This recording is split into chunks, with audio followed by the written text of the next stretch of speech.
बहुत पुराना नहीं है, करीब पिछले साल इनको कहीं से मेरे बारे में खबर मिली और इन्होंने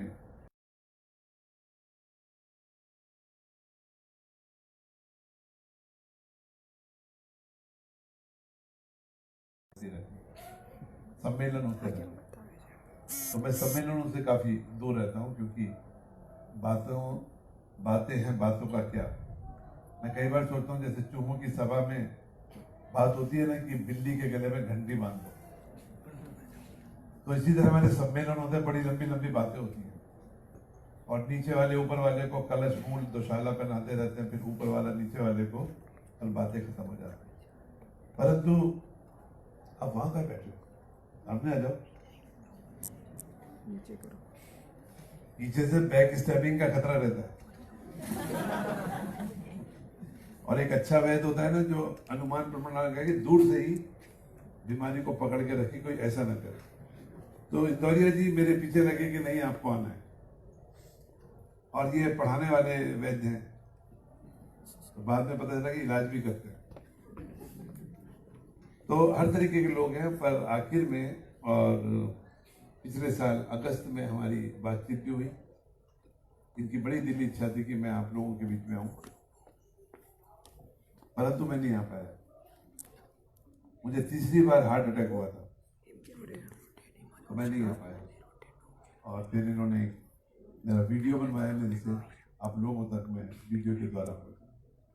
खैर ईश्वर की इच्छा थी और आज मैं आप लोगों के सामने मौजूद हूँ। और मेरा जूना गड़ाने के पीछे अपना भी स्वार्थ था। जंगल का बड़ा शौक है बचपन से ही। जहाँ के शेरों का इन्होंने बताया कि सिंह जंगल है यहाँ पर, गिर जंगल। और कल बड़ा अच्छा हुआ, मुझे 3 बार सिंहराज के दर्शन हुए। एक बार वो अपनी गर्लफ्रेंड के साथ बैठे हुए थे, एक बार माँ बच्चे के साथ बैठी हुई थी, और एक बार शेर जैसे खाता हुआ था, खून मुंह में लगा हुआ था, वो अपना भोजन कर रहा था। तो कल का दिन मेरा बहुत अच्छा था। और जूनागढ़ का प्राकृतिक वातावरण इतना अच्छा था कि इन्होंने मुझे बोला कि हम आपको राजकोट जाएंगे। मैंने कहा नहीं, मैं जूनागढ़ में रुकूंगा, और इनके एग्रीकल्चर इंस्टीट्यूट में मैं ठहरा। तो जूनागढ़ में मेरा ये पहला है, आखिरी नहीं। अब आपको बुलाने की जरूरत नहीं पड़ेगी। तो आज मैं आपके सामने, जैसे इन्होंने परिचय कराया है कि मैं बीएमएस हूं। यहाँ पर बीएमएस कितने हैं, हाथ उठाने जरा।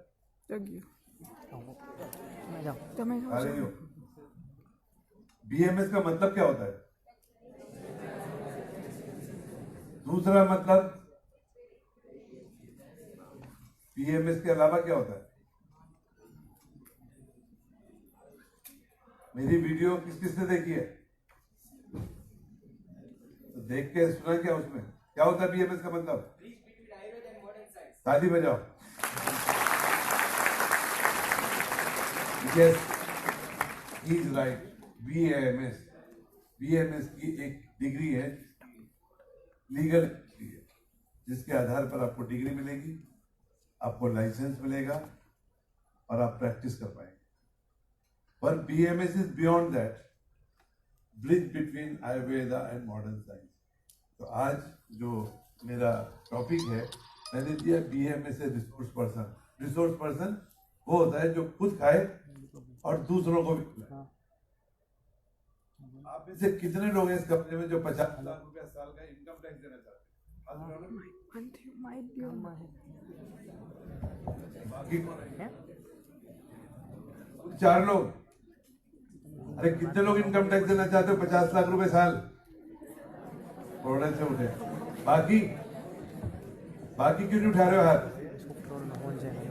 अरे कमाओगे तब दोगे, तो डर क्यों रहे हो? पहले थोड़ी दे रहा हूं। बोलो कौन कौन देना चाहता है 50 लाख रुपए इनकम टैक्स? अभी भी थोड़े थे।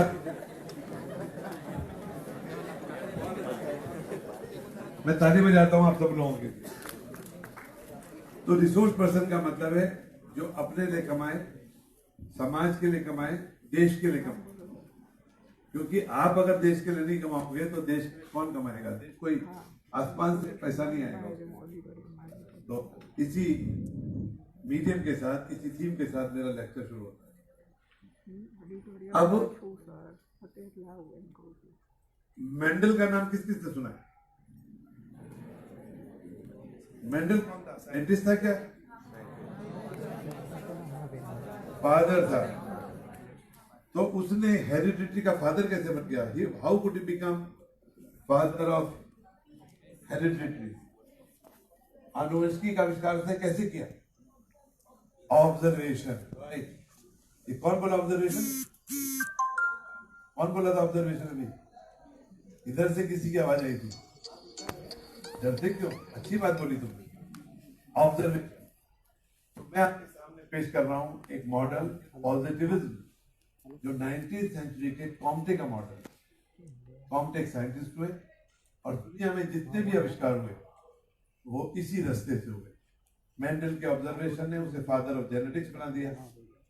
न्यूटन फादर ऑफ ग्रेविटी बन गया। क्यों बन गया? क्योंकि वो क्लासरूम में नहीं बैठा था, बाहर बैठा हुआ था। क्लासरूम में बैठता तो पेड़ से फल पहले भी गिरता था। ऐसा नहीं कि न्यूटन ने ग्रेविटी पैदा की, पर न्यूटन की ऑब्जर्वेशन। और एक चाय वाला था बहुत पहले, उसने क्या किया था? क्या नाम था उस चाय वाले का? हाँ? अबे नहीं, बहुत पुराने। मुझे पता था ये अटक जाओगे। क्या नाम था उसका? अबे बहुत अच्छे, धन्य हो। James Watt. जेम्स वाट था, एक बच्चा था जो चाय पका रहा था, और उसने क्या देखा कि चाय की केतली में खन खन की आवाज आने लगी। खन खन की आवाज आई। बोले क्यों आई इसमें खन खन की आवाज? तो दूसरा बोला इसमें भूत आ गया है, जिन आ गया। बोले जिन नहीं, कुछ आया। उसने उसको ऊपर हाथ रखा, कोई चीज रखी, रुक गई, थोड़ी देर बाद फिर आवाज आई। उसको और भारी किया, और उसने उसकी ऑब्जर्वेशन ने क्या किया? स्टीम की ताकत पहचानी, स्टीम इंजन पहचाना। तो अगेन ऑब्जर्वेशन। फ्लेमिंग का नाम सुना है, जिसने पेनिसिलिन बनाई? उसकी एक ऑब्जर्वेशन थी कि उसकी जो ब्रेड थी फफूंद लग गई, और उसने उसके जो कल्चर था उसको खत्म कर दिया। तो ऑब्जर्वेशन ऑफ फ्लेमिंग। इसी तरह एक जो बोस्टन के डेंटिस्ट थे, वो नाइट्रस ऑक्साइड के जो अमोनिया गैस होती है, एक फेयर होता है, रोड साइड फेयर, वहां पर देखा कि वो आदमी हंस रहा है, उसकी टांग पे कोई चीज लग जाती है, खून निकल रहा है, फिर भी हंस रहा है। एनेस्थीसिया। तो उसकी ऑब्जर्वेशन से एनेस्थीसिया का आविष्कार हुआ। तो दुनिया में जितने भी आविष्कार हुए सब इसी रास्ते से हुए, ऑब्जर्वेशन।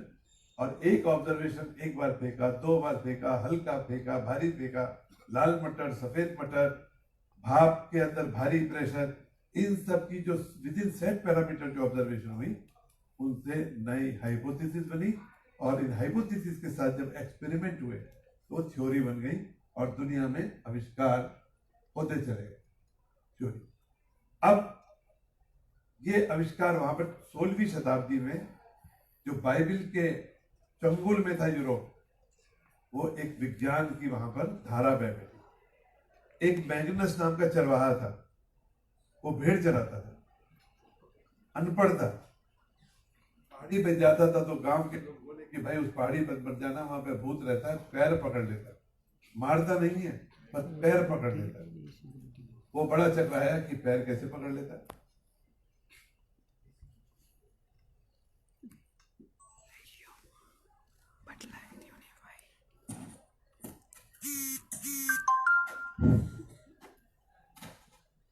तो वो थोड़ा सा रेशनल था। उसने कहा ये ऐसा कैसा भूत है जो भेड़ों को तो कुछ नहीं कहता, मेरी बकरियों को कुछ नहीं कहता, पर आदमियों का पैर पकड़ता है। और इतना कमजोर भूत क्यों है कि वो केवल पहाड़ी पे पकड़ता है, बाहर आके क्यों नहीं पकड़ता? तो उसने गौर किया कि क्या फर्क है दोनों में। तो उसने देखा कि भेड़ों के पैर में जूता नहीं है और उसके पैर में लोहे का जूता है। उसके दिमाग में आया और उसने लोहे का जूता फेंका, और उसको भूत ने नहीं पकड़ा। तो वो पहाड़ था चुंबक का। तो एक आविष्कार कैसे हुआ? मैग्नेट का। मैग्नस के नाम से मैग्नेट बन गया। बदलाव बीजू दियो थियो है ने क्योंकि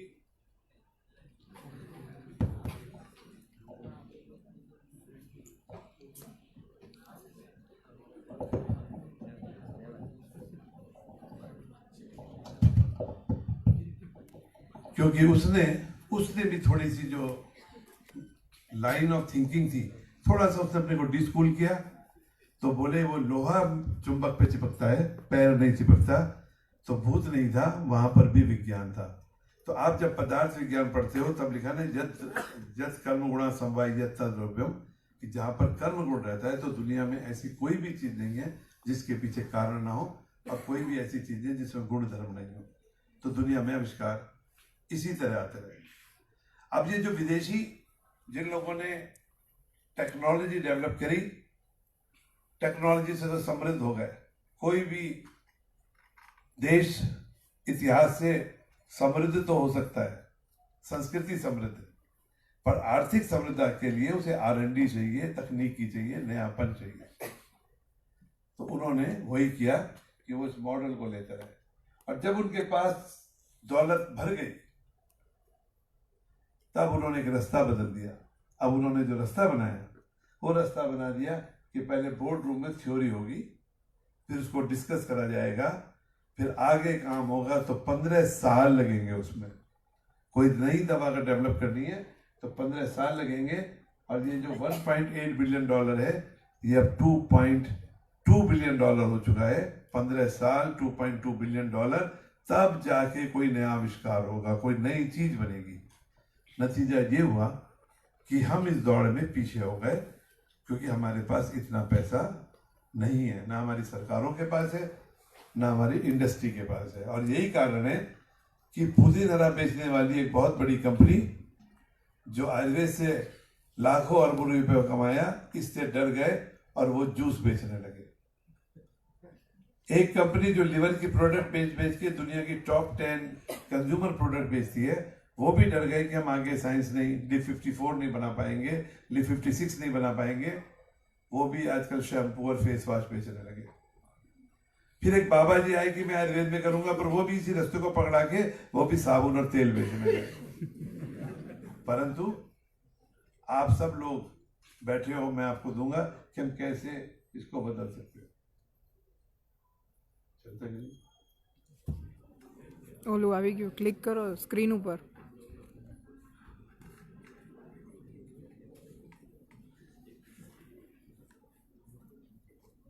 तो अब आप BMS हैं और आप हिंदुस्तान में हैं, तभी हमने जय हिंद बोला। तो what is Jai Hind? India is the only country in the world where different systems of medicine are officially recognised in conjunction with allopathy. मेरा दुबई में क्लिनिक रहा, अबू धाबी में क्लिनिक रहा, मस्कट में रहा, और यूगोस्लाविया में भी रहा। वो लड़ाई के बाद तो बदल गया 90s में। तो यहाँ अभी भी बहुत सारे लोगों से मिलता हूँ जो विदेश जाते हैं, उनके रजिस्ट्रेशन है वहां पर कोई भी डॉक्टर नहीं है उस पर। सब थेरेपिस्ट है, सब पैरामेडिकल है।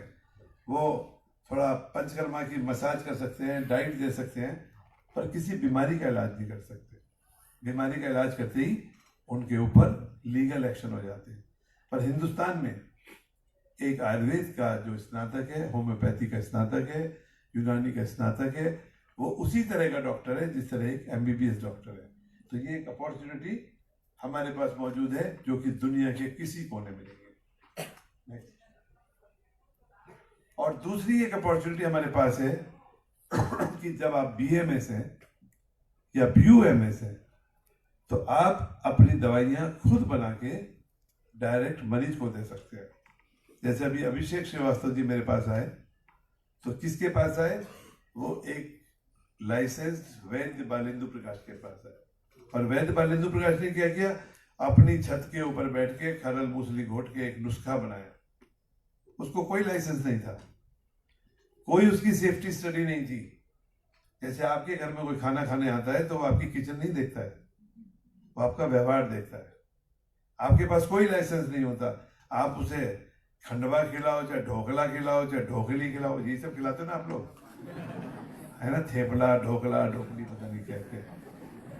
तो वो आपकी गुडविल पे खाता है। हाँ, जब आप रेस्टोरेंट खोलते हो तो सरकार के सारे कानून आपके ऊपर आते हैं। तो उसी तरह हमारे पॉलिसी मेकर्स जो थे, उन्होंने एक बनाया कि हमारी परंपरा में है, जब हमारे घर कोई आएगा, हमारी मर्जी में चाहे जो भी खिलाएं, वो हमारे और आने वाले के बीच में है तो उसी तरह उन्होंने वैद्य और मरीज के बीच में एक रिश्ता बनाया कि मरीज का वैद्य पर विश्वास है, क्रेडिबिलिटी है। ऐसा नहीं कि मैं जो चाहे वो करूंगा। अगर मैं इनके साथ कोई गुस्ताखी करता हूं या इनको कोई गलत इलाज करता हूं तो मेरे ऊपर भी कानून है, कंज्यूमर फोरम है, लॉ अथॉरिटीज है, वो सब चीजें मौजूद हैं, तो मैं इनका इलाज कर सकता हूं। तो इसका क्या मतलब हुआ कि हरड़ बहना आंवला बना के अगर मुझे त्रिफला बेचना है तब तो मुझे मैन्युफैक्चरिंग लाइसेंस लेना पड़ेगा, क्योंकि उसमें एक भाग हरड़, एक भाग पहेड़ा, एक भाग आंवला है।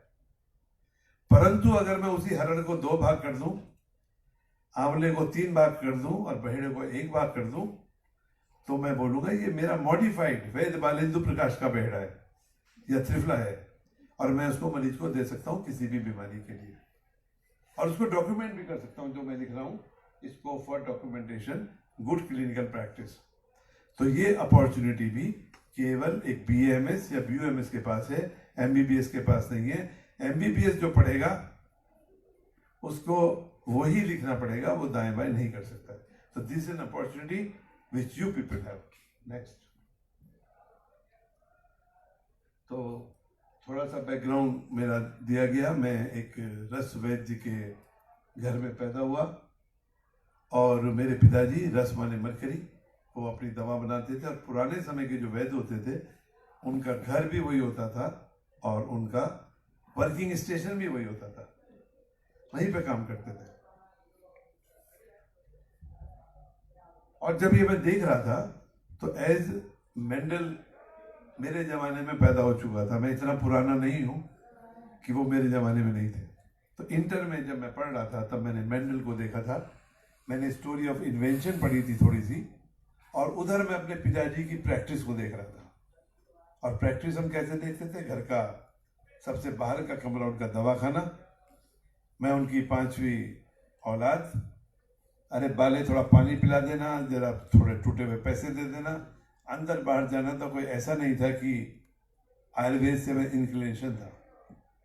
परंतु कई बार जो मरीज होता था देखते थे वो पिताजी को कोई फूल ला रहा है, कोई पूजा कसी कर रहा है उनकी, कोई कह रहा आपने मेरी जान बचा दी। घर का ही किस्सा था, व्हाट्सएप नहीं थे तो सब लोग आपस में बात करते थे। आजकल तो घर में बैठते तो व्हाट्सएप पे ही बात होती रहती, तो सब बातें होती थी। तो उस समय मैंने देखा कि उनकी कुछ मिरेकुलस स्टडी थी, कुछ मिरेकुलस की ओर थे।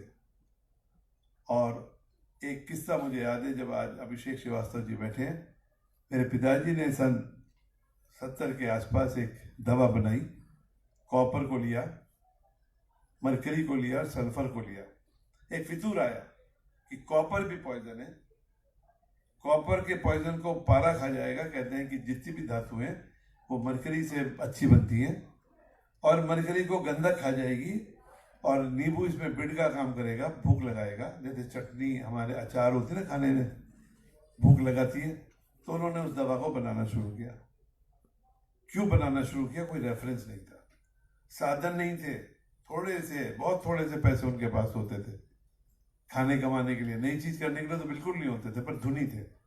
लकड़ी नहीं तो घर में गाय के गोबर के उपलों से उन्होंने काम शुरू किया, और वो दवा बनानी शुरू कर दी। बना रहे, कब तक बनानी है कहीं नहीं लिखा, बस बनानी है मुझे। तो इसी बीच में उनके पास 1972 में एक पेशेंट को लाया जाता है, जिसको चंडीगढ़ में डॉक्टर ने पेट खोला, बंद कर दिया, कि भाई इसका तो एडवांस केस है, कैंसर पैनक्रियास का, बचेगा नहीं। वो उसको लेके जा रहे थे फिरोजपुर कैंट, तो रास्ते में बोले कि अकाल तख्त पे मत्था ही टेकते चले, हरविंदर साहब पे। वहां पर किसने कहा, मेरठ में एक वैद्य जी है, ऐसे होता है किस्सा, मरता क्या ना करता, चले जाते वैद्य के पास। और वो उसी हालत में उस मरीज को मेरे घर पे लेके आ गए। तो मैं उस समय 9th क्लास में था, 72 में, शाम का समय था। जब उसको लाए तो वो छटपट तखत पे था, पेट फूला हुआ था, हड्डी जैसे कंकाल निकल गए, आंखें बाहर आ गई थी। तो पानी वानी पिलाने के बाद मैं कौतूहल में था, क्योंकि मैंने भी ऐसा मरता हुआ मरीज पहली बार देखा था, ऐसे मरीज नहीं आते थे। तो मेरे पिताजी उसका इलाज नहीं करना चाहते थे, और सरदार लोग उसका इलाज कराना चाहते थे। बोले हमें तो अकाल तख्त से गुरु साहब का हुक्मनामा हुआ है, हम तो इलाज करा के जाएंगे। और मेरे पिताजी डर रहे थे कि मैं इसे कुछ दूंगा मर ना जाएगी, पर वो सरदार नहीं माने। सरदार तो सरदार होते हैं, असरदार। बोले असी को तो अशुद्ध जामा नहीं, मरेंगे तो मरेंगे। और वो जो दवा पिताजी बना रहे थे उनको कुछ समझ में नहीं आया, वो बनती हुई दवा शायद उसी दिन फूक के निकली होगी भट्टी में से, वो उन्होंने उसके मुंह में डाल दी। अगेन जैसे वो चाय वाला था ना, चाय का ढक्कन का खटखट हुआ, वो सरदार जी 15 मिनट में उठ के बैठ गए। तखत से थे, उनका एक तखत है, इंदौरिया जी ने देखा है वो, जहाँ मेरी रश आ रहा है, आप लोगों ने फेसबुक पे भी देखोगे कई बार। तो उस तखत पे जो लेटा हुआ सरदार था, उठ के बैठ जाता है, कहता हुणु मुझे सुकून है, मुझे भूख लगी है। तो पिताजी ने क्या सोचा और सरदारों ने क्या सोचा? पिताजी ने सोचा कि दिया बुझने वाला है इसलिए लपलपा रहा है, मरने वाला है भाई अब तो ये। और सरदार तो बोले वाहेगुरु दा खालसा वाहेगुरु दी फतेह, इसको तो बच गया। दोनों लोग दो तरीके से सोच रहे थे और वो सरदार बच गया। 6 महीने बाद जब वो वापस आया, दवा चलती रही, बार बार बोले कब लावा, पिताजी बोले लावा लूवा नहीं, दवा ले जा। उन्हें अभी भी यकीन नहीं था कि वो बच जाएगा। तो ये इंसिडेंटल था, ऐसा नहीं कि उन्होंने कुछ सोच के किया था। और वो सरदार जी बच गए। 38 साल तक मैंने उस सरदार का फॉलोअप किया। तो मेरी अपब्रिंगिंग इसी तरह हुई, क्योंकि उस केस को मैंने अपनी आंखों के सामने होते देखा। और उधर मैं साइंस पढ़ रहा था, तो मैंने कहा कुछ तो है, ये अपने आप ठीक नहीं हो सकता। इसका मतलब जो ये आयुर्वेद की पिताजी खरल मूसली घोट रहे हैं, जिसको लोग हवाई में लेते हैं, मजाक उड़ाते हैं कि साइंटिफिक नहीं है, इसके पीछे तो साइंस है, गहरी साइंस है। पर ये हजारों साल पुराने के पैरामीटर्स पे लिखा गया है। ऐसा नहीं कि कोई चीते की तरह दौड़ता है। तो आज की तारीख में हम चीते की तरह नहीं बोलेंगे, हम बोलेंगे 80 किलोमीटर प्रति घंटे की रफ्तार से दौड़ते हैं। तो उस आयुर्वेद को आज की भाषा में परिभाषित करना है। तो एक मंथन चल रहा था, एक तरफ मैं परंपरा को देख रहा था, एक तरफ मैं मॉडर्न साइंस को पढ़ रहा था। और फिर थोड़ा सा आगे बताऊंगा मैं। तो मैंने उनके इसको देखा और उनकी प्रैक्टिस को मैंने डॉक्यूमेंट करना शुरू कर दिया। मैंने क्या देखा कि उनके पास मरीज आते हैं, कुछ मरीज पूरी तरह ठीक होते हैं, कुछ आधे अधूरे ठीक होते हैं, और कुछ बिल्कुल ही ठीक नहीं होते। कुछ क्या, बहुत सारे ठीक नहीं होते। तो जो बिल्कुल ठीक नहीं होते तो उनको मैंने बाजू में रख दिया। जो आधे अधूरे ठीक होते थे उनको भी बाजू में रख दिया, पर जो बिल्कुल ठीक होते थे उसको पकड़ के बैठ गया। अब मैं क्यों पकड़ के बैठ गया? क्योंकि मेरी जो बुद्धि है वो बनिए की बुद्धि है, जाट की बुद्धि नहीं है। सीधी नहीं चलती, दाएं बाएं देखता हूं खूब अच्छी तरह। तो मैंने क्या देखा कि आयुर्वेद जो है, उस समय में जो मेरे पिताजी के समकालीन वैद्य थे, वो अपनी दवा बना के प्रैक्टिस करना छोड़ चुके थे। आलसी हो गए थे थोड़े से, थोड़े बुढ़े जब हो जाते तो भी काम नहीं करते हैं। और उनके जो बच्चे थे, एक आयुर्वेद की त्रासदी रही कि जब भी कोई वैद्य प्रसिद्ध हुआ और उनका बेटा या बेटी जब वैद्य बने, पहले तो बेटे ही बनते थे, बेटी बनती नहीं थी, तो उनकी शोहरत जब उनको मिली तो वो कोट पैंट पहन के टाई लगा के भाषण देने वाले बन गए। तो हमारे देश के जो सर्वप्रथम वैद्य हुए जिनको की सरकारी आश्रय मिला, उन्होंने आयुर्वेद के लिए बहुत काम किया। परंतु क्यों? क्योंकि उनके पिताजी दरभंगा महाराज के वैद्य थे। तो पिताजी की प्रसिद्धि तो इलाज करने से थी और बच्चे की प्रसिद्धि भाषण देने से हो गई। तो मैं जिस शहर मेरठ में रहता था, उस मेरठ में 4-5 वैद्य थे बड़े प्रसिद्ध, पर उनके सारे बच्चे नेताजी बन गए थे, भाषण देने वाले बन गए थे। दवा बनाने, और बुजुर्गों ने दवा बनानी छोड़ दी थी कि करेगा कौन, तो मैं क्यों बनाऊं। तो मैंने कहा कि जब अपनी दवा बना के प्रैक्टिस करने वाले वैद्य खत्म हो रहे हैं और आयुर्वेद तो ठीक करती है, तो क्यों ना मैं इसको करूं। और 20 साल के बाद जब मैं आऊंगा अपनी लाइन में, तो मेरे से पूर्ववर्ती तो चले जाएंगे और मेरे से जो पीछे वाले हैं बहुत पीछे रह जाएंगे। उस बनिया बुद्धि से मैंने दिमाग लगाया और आई वॉज राइट।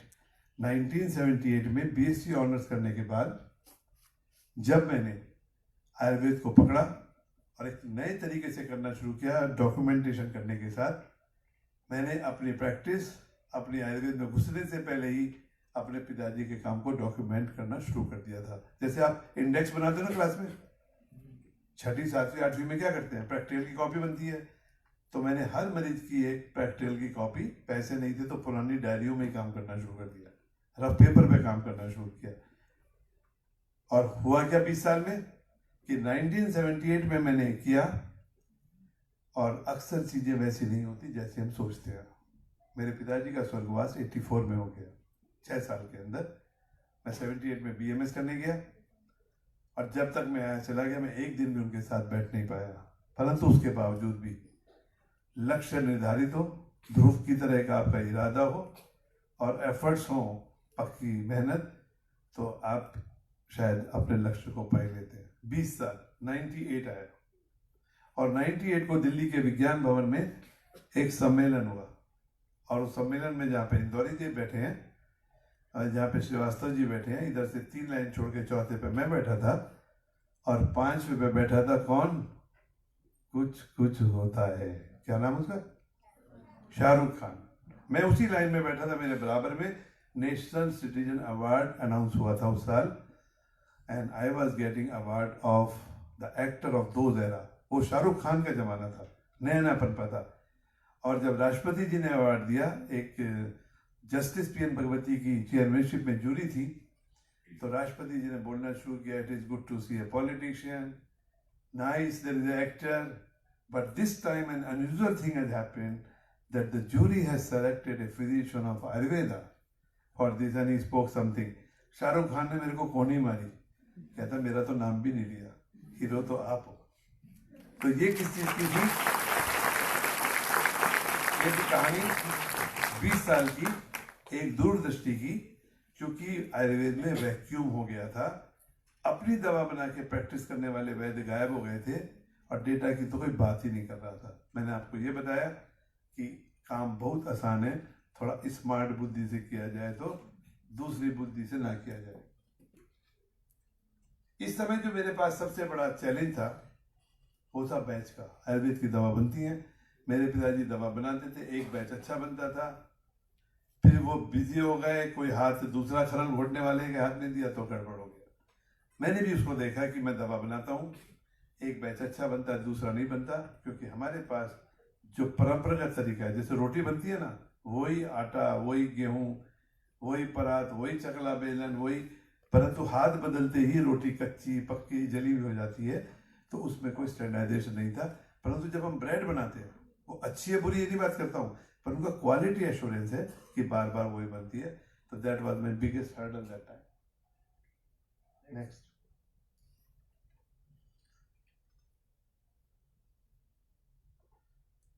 तो पहला मॉडल मैंने पॉजिटिव्स में चुना। पॉजिटिव्स में जो मैंने मॉडल चुना वो था एक्यूट प्रोमाइलोसिटिक ल्यूकेमिया। मैंने देखा कि मेरे पिताजी ने एक दवा 82 में बनाई, चांदी की भस्म में, जदवार निर्वेशी संस्कृत में, डेल्फिनियम डेटोनेटम इंग्लिश में, जवाहर मोरा की पिष्टी, उन तीनों को अर्क गाजवा, अर्क चंदन, अर्क गुलाब और अर्क लता कस्तूरी में घोट के उन्होंने काली गोली बनाई 125 mg की, और उस दवा से उन्होंने एक बच्चे का इलाज किया। अलीगढ़ का बच्चा था, उस समय उसका प्लेटलेट शायद 5000 थे, WBC 800 थे, और डॉक्टर ने बोले थे अब बराबर। पिताजी गए, गोली दी, और वो बच्चा आज 37 साल से ठीक है, दुनिया का longest survivor of that disease. मैंने देखा कि मरीज ठीक हो रहे हैं, ALL भी ठीक हो रहा है, और भी तरह के ल्यूकेमिया ठीक हो रहे हैं। अब जब तक आप किसी चीज को डेवलप नहीं करोगे साइंटिफिकली, तो वेस्ट ने क्या किया, वेस्ट ने एक चीज पकड़ी, 15 मरीज किए और उसको साइंटिफिकली डेवलप किया।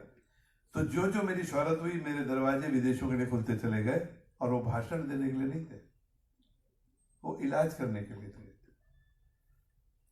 जैसे आपकी आज नब्ज पकड़ी, पेट देखा, तो ऐसे ही मैंने एक शेख का नाखून देखा, और नाखून देखने के बाद उनको बोला साहब आप तो एलर्जी प्रोन हो। शेख पागल हो गए, बोले how do you know this, how much you are sure.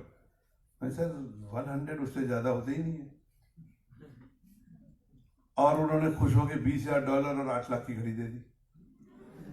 तो मेरी जो प्रसिद्धि थी वो भाषण देने वाले वैद्य की नहीं थी, चिकित्सा करने वाले वैद्य की थी। तो दुनिया में मैंने देखा कि हो क्या रहा है, लोग सिस्टमेटिक काम कर रहे हैं। वो 5 मरीजों का इलाज करते हैं पर डॉक्यूमेंटेशन करते हैं। और आज भी कहा जाता है कि अगर आपका case report, well documented case report might be better than a randomized control trial because the quality of data is that important. तो उधर मेरा वेस्टर्न एक्सपोजर और इधर मेरे पास परंपरागत ज्ञान, तो मैं लग गया कि मुझे डेवलप करना है। जैसा इंदौरी जी बता ही चुके हैं, 14 साल तक मैं एक ततैये की तरह सरकार के पीछे लगा रहा, बार बार बोलता था। और उसमें मेरे जो पीआरओ थे, पब्लिक रिलेशन का जो काम करते थे, वो थे नारायणन साहब, के.आर. नारायणन, जो देश के राष्ट्रपति बने। मैं 28 साल का था जब उन्होंने लंदन में मेरे से ठीक होते हुए ब्लड कैंसर के मरीज को देखा, और वो मेरे साथ केवल out of curiosity, because he had a scientific bent of mind. Narayanan साहब और मेरे में एक ही चीज कॉमन थी, कद एक जैसा था और रंग भी एक जैसा था, बाकी कुछ नहीं था। वो साउथ इंडिया के थे, 44 साल बड़े थे, विद्वान थे, और मैं तो केयर PMS था। तो उसके बाद बहुत जद्दोजहद के बाद जब एक जो मेरा पहला बच्चा ठीक हुआ था, उसके कजन देश के हेल्थ मिनिस्टर बने, तब उन्होंने कहा कि what you want to do. मैंने कहा सर मैं चाहता हूँ इसको मैं जूरी के सामने करूँ। हमने वो मरीज किए। तो इससे पहले गवर्नमेंट ने कई सारी फैक्ट फाइंडिंग कमेटी बिठाई, परंतु बार बार वो पूछ रहे थे कि आपका लिटरेरी बेसिस क्या है। अब पैनक्रियास कैंसर का लिटरेरी बेसिस कौन सी किताब में लिखा, नहीं लिखा। पैनकेटाइटिस का भी नहीं लिखा। पर ऐसा नहीं कि किताब में नहीं लिखा, हमारे ऋषि मुनि सब लिख गए हैं। ये भी लिख गए कि शास्त्र अल्प बुद्धि वालों के लिए है, तो थोड़े से कुशाग्र बुद्धि करके शास्त्र के आगे भी पढ़ो। केवल शास्त्र को तो पढ़ो ही पढ़ो, पर इसको प्रति संस्कार करो, ऐसा उन्होंने लिखा। तो ये नहीं कि 80 वायु के रोग हैं, 40 पित्त के रोग हैं, 20 कफ के रोग हैं। अगर एक वैद्य है, वो अपनी युक्ति प्रमाण से, अपने अनुभव से नई बीमारियों को, नए ट्रीटमेंट प्रोटोकॉलों को बना सकता है। तो ये करने के बाद ये मेरे को लास्ट में एक पायलट प्रोजेक्ट मिला, 3,30,356 रुपए, कुल 3,30,356 रुपए। और जैसा कि इन्होंने बताया 97 की बात है, और 87 में जब मैं MD करने गया था तब मेरी 40,000 रुपये महीने की प्रैक्टिस थी। तो आप 97 में सोच सकते हो कि पैसे मेरे पास थे। बात पैसे की नहीं है। जैसे आज कोई मेरे से पूछे आप कौन हो, मैंने कहा साहब मैं हिंदुस्तानी हूँ। क्या प्रूफ है? मैं सर मेरे पिताजी पैदा हुए, मेरे दादाजी पैदा हुए, मेरे परदादा पैदा हुए, ये हमारी जमीन है। इंस्पेक्टर कहेगा आधार कार्ड दिखाओ, फालतू की बातें मत बोलो। तो मेरी जो पहचान है देश में, 60 रुपए में आधार कार्ड बनता है, वो है। ये नहीं कि मेरे परदादा के परदादा थे। और अगर किसी वजह से मेरा आधार कार्ड नहीं बन पाएगा आज की तारीख में, जो डॉक्यूमेंट चाहिए, तो मैं नहीं हूं। तो इसी तरह मैं हजारों मरीजों का इलाज करूं, 10,000 मरीजों का इलाज करूं, लाख का इलाज करूं, पर जब तक वो एक साइंस के पैरामीटर के बीच में नहीं करेंगे, उनकी प्रमाणिकता नहीं हो सकती। इसीलिए पायलट प्रोजेक्ट ली गई थी। मैं गली का एक वैद्य था, मुझे किसी चीज की जरूरत नहीं थी। ये आते हैं, पैसा देते हैं, काम करते हैं। पर हमें साइंस को डेवलप करना है, तो हमें साइंस के नॉर्म्स को डेवलप करना ही पड़ेगा। नेक्स्ट, अब इलाज कौन करेगा, ये भी झगड़ा था। साइंटिस्ट बोले साहब एम्स के हम तो छू नहीं सकते साहब, इसकी तो टॉक्सिसिटी नहीं है, इसकी केमिस्ट्री नहीं है, इसकी फार्माकोलॉजी नहीं है। तो मंत्री जी, कई बार मंत्री होते हैं ना, तो गाली देना तो बहुत आसान है कि मंत्री है वो, पर मंत्री बनते कैसे हैं? कुछ ना कुछ अकल होती है। आप जब बाहर निकलो, किसी को बोलो 10 लोगों को मेरे पीछे आओ, तो शायद 10 लोग की जगह 8 लोग पीछे आएंगे। थोड़ी देर बाद पीछे देखोगे तो पता चला 4 गायब हो गए, और जब तक घर पहुंचे तो एक ही रह गया। तो अगर कोई आदमी मंत्री है या नेता है, तो उसके अंदर कोई ना कोई जरूर खासियत होगी, जो भी होगी उसकी, कि उसके पीछे भीड़ आती है, कहीं ना कहीं उनकी समझ अच्छी होती है। तो मंत्री जी ने बोला अच्छा ये बताओ, ये जो आदमी अपने घर में बैठ के इलाज कर रहा है, ये सबको छोड़ो, ये लीगल है कि इलीगल है? बोले ये सब तो लीगल है। बस हो गया काम आसान। इसको एक जगह बिठा दो और एक कमेटी बना के इसके चारों तरफ बैठ जाओ। अब ये मरीज आपके सामने इलाज करेगा। सबकी बोलती बंद हो गई, क्योंकि नेताजी ने अपनी बुद्धि का इस्तेमाल किया, युक्ति प्रमाण का इस्तेमाल किया कि कोई बात नहीं है, इसको गली की जगह अपने घर में बैठ के नहीं करेगा, आपके सामने करेगा। आप इस मरीज को पहले प्रमाणित करोगे एम्स में, आप ही तो करते हो ना? बोले हाँ जी हम करते हैं। बोले ठीक है, आपके सामने होगा, उसके बाद होगा। और ये सारी दवाइयाँ आपकी अलमारी में बंद होगी, ये कोई नई दवा नहीं देगा, ये बोलेगा आप लोग दवा दोगे, इसके हाथ से दवा भी नहीं दी जाएगी। तो इस तरह करके ये देश में पहली मिसाल थी। रास्ता बनाने का था, बने बनाए रास्ते पे चलना बहुत आसान है। It was a path making study of India. और फिर ये हुआ, इलाज हुआ, डायग्नोज हुआ। और एक बात मैं और बोलना चाहता हूँ कि BAMS, अगर सब कुछ ठीक होता, अगर हमारा आयुर्वेद विद्यापीठ वाला ठीक होता और जिस तरह हमारी किताबों में लिखा हुआ होता, तो क्यों मदन मोहन मालवीय जी, भारत रत्न मदन मोहन मालवीय जी काशी हिंदू विश्वविद्यालय बनाते? उसी समय के हमारे पॉलिसी मेकर्स को लग गया था कि एक तरफ हमारे पास परंपरागत आयुर्वेद है, परंतु उसमें बहुत कुछ है पर फिर भी कमियां हैं, और एक तरफ हमारे पास नई साइंस है, नया मेडिकल सिस्टम है, उसमें भी बहुत कुछ पर उसमें भी कमियां हैं। क्यों ना एक ब्रिज कोर्स बनाया जाए? तो आज ब्रिज की बात हो रही है। ये ब्रिज तो उसी समय बन गया था, 1925 में बन गया था, और वो चाहते थे कि एक ऐसा कोर्स बने जिसको मॉडर्न भी आता हो और जिसको आयुर्वेद भी आता हो। तो मैंने उस कहानी को पढ़ा है मदन मोहन मालवीय जी की, उस समय की। तो मैंने एक चीज रास्ता जरूर अपनाया कि उसमें आलोचना तो होगी होगी। जब आप कोई भी काम करोगे तो आपकी आलोचना जरूर होगी। अगर आलोचना नहीं हो रही है, इसका मतलब आप कुछ भी नहीं कर रहे हो।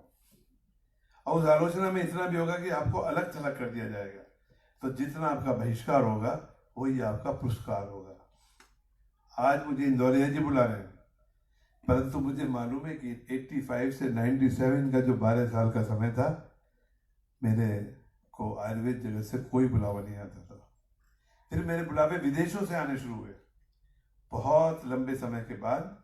इवन आज भी मेरे को बुलाने के लिए बहुत जिगरा चाहिए, जो इंदौरिया जी में है। नहीं तो मुझे बहुत सारे सांचे में माना जाता, कोई कहता वो तो वैध ही नहीं। तो मेरा एक मॉडल है प्राणी नाम आरती नाशनम। केवल मरीजों के हित की बात करो, बाकी बातें नहीं करता हूं। हम पढ़ते जरूर हैं चरक में कि ना तो हम कामय राज्यम, कि मुझे राज्य की इच्छा नहीं है, परंतु अगर रोटी कपड़ा मकान नहीं मिलेगा तो कोई भी इस कमरे में नहीं बैठेगा। कोई है इस कमरे में जिसे मकान नहीं चाहिए? हाथ उठाना जरा।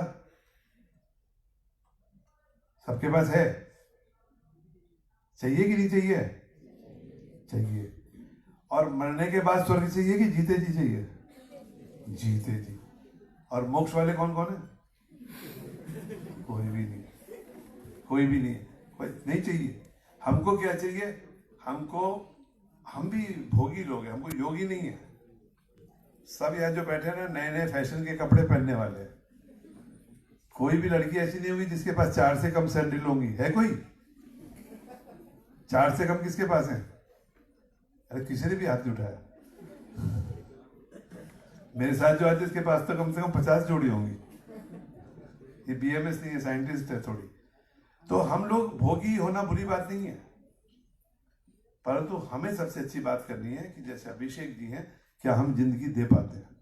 तो मैंने एक मॉडल बनाया कि मुझे ज्यादा झगड़े में नहीं पड़ना है। मुझे ये नहीं कहना कि मेरे वैद्य जी मेरे बारे में क्या बोल रहे हैं, आयुर्वेद जगत मेरे बारे में क्या बोल रहा है। मैं केवल ये देखता हूँ कि मरीज मेरे बारे में क्या बोल रहा है। तो मॉडर्न डायग्नोसिस है। अभिषेक जी को किसने डायग्नोज किया? मॉडर्न मेडिसिन ने। आयुर्वेद का प्रोटोकॉल है, और इनको कोई इमरजेंसी मेडिसिन होती है, जैसे इनको उस समय ट्यूमर था, निकल गया। अब इस रोग की पुनरावृत्ति 2% लोग ही 5 साल से ज्यादा जी पाते, ऐसा एलोपैथी में लिखा हुआ है।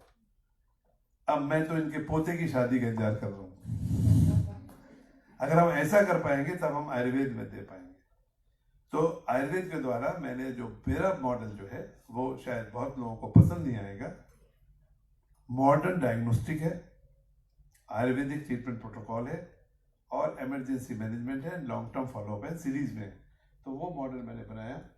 तो इसमें जो हमारे पेशेंट आए, पेशेंट ठीक हो गए, पद्मश्री मिल गई। सेकंड फेज था कि अगर ये दवा कामयाब होगी तब इसका साइंटिफिक डेवलपमेंट होगा। तो पहली स्टडी को लेने में मुझे 14 साल लगे, जबकि राष्ट्रपति भवन से लेके मंत्री जी और मंत्री से लेके IAS सब लोग मेरे को जानते थे, तब 14 साल लगे।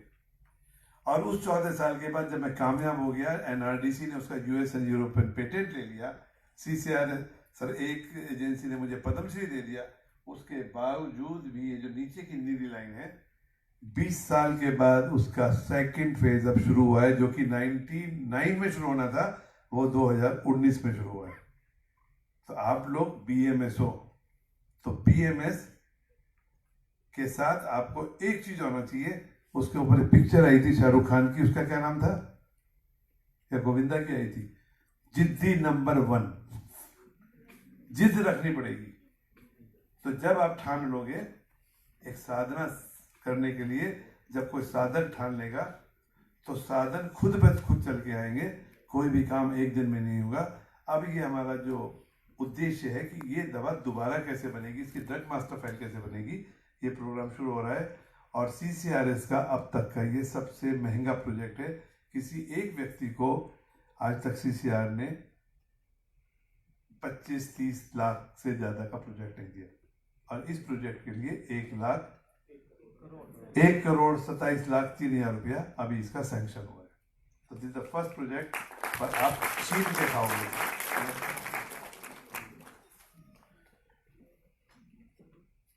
मेरा दूसरा मॉडल है माइग्रेन। मैंने अपनी प्रैक्टिस में जो देखा मैं बताऊंगा, पर व्हाट इज माइग्रेन? माइग्रेन एक सबसे कॉमन हेडेक है। इस कमरे में कौन आप बैठे ना माइग्रेन वाले? कितने साल से था आपको? 12 साल से माइग्रेन है। और कितनी बार डॉक्टर के पास जा चुके हो? कई बार। कितने डॉक्टरों के पास? 50। आयुर्वेद इनसे भी खाई, होम्योपैथी भी खाई, और एलोपैथी, पेन किलर खाते रहे, पर अभी तक आप पूरी तरह से ठीक नहीं है। तो माइग्रेन एक ऐसी बीमारी है जो दुनिया में आज करीब 22 करोड़ लोगों को माइग्रेन होता है। एक तरह का हेडेक है ये, और ज्यादातर ये औरतों में होता है। और एक चीज कहा जाती है बीमारी के बारे में कि बीमारी है गरीबी की, गुर्बत की और जाहिलों की, बेपढ़ों की और गरीबों की। पर माइग्रेन जो होती है वो पढ़े लिखों के, पैसे वालों की बीमारी है। हमारे देश में एक सिटी है बेंगलोर। बेंगलोर कहा जाता है कि वो हाईटेक सिटी है। इंजीनियर्स रहते हैं वहां पर, पढ़े लिखे लोग रहते हैं, पैसे वाले लोग रहते हैं। सबसे ज्यादा पब है, सबसे ज्यादा बियर बिकती है वहां, पैसे वाले तो पीते हैं उसे। पर सबसे ज्यादा माइग्रेन हमारे देश में बेंगलोर में ही है। 2006 में जब मैंने इस बीमारी के बारे में अपना पहला शोध पत्र लंदन में दिया, तब इसका रैंक था 19th, डिबिलिटी कॉजिंग। डिबिलिटी मीन्स मानसिक और शारीरिक क्षमता को कम करने वाला। पर पिछले 10 साल में इस बीमारी के बारे में क्या हुआ है कि इसका रैंक ऊपर हो गया है, अब ये 6ठे रैंक पर पहुंच गया है। तो इससे मरता कोई नहीं है, पर उसकी मानसिक और शारीरिक क्षमता पे फर्क पड़ता है, ये इसका नाम हुआ है। नेक्स्ट। अब एलोपैथी अच्छी है बुरी है मुझे नहीं पता, परंतु मुझे एक चीज बहुत अच्छी पता है कि उनके यहाँ क्वालिटी एश्योरेंस बहुत अच्छा है। अभी हम सिर दर्द की बात करेंगे तो हो सकता है कोई अर्धाभेदक बोले, कोई सूर्याभेदक बोले, पर उसके प्रोटोकॉल पर अनफॉर्चुनेटली हमें कोई चीज विरासत में नहीं मिली है। हमको वही माधव निदान मिल जाती है पढ़ने को, निदान स्थान मिल जाता है पढ़ने को, जिसके बीच में कोई चीजें खत्म हो गई हैं। तो हम कैसे यूनिफॉर्मिटी पे पहुंचे? मैं एपीएमएल का डायग्नोज कर ही नहीं सकता हूं अगर बोन मैरो नहीं होगी। तो हमने कहा फिर झगड़ा खत्म करो, मॉडर्न डायग्नोस्टिक पकड़ो। वैद्य इंदौरी जी कहते हैं मुझे चिंता नहीं है, पर अभिषेक जी क्या कहते हैं मुझे इससे मतलब है। तो हमने फिर इसमें मॉडर्न डायग्नोस्टिक किया। तो माइग्रेन का डायग्नोज कैसे होता है? कोई ब्लड टेस्ट नहीं है, कोई भी एक्सरे नहीं है, कोई भी सीटी स्कैन नहीं है। तो डायग्नोज कैसे होता है? तो इंटरनेशनल हेडेक सोसाइटी ने एक international headache society diagnostic criteria बनाया। सवाल पूछे जाते हैं।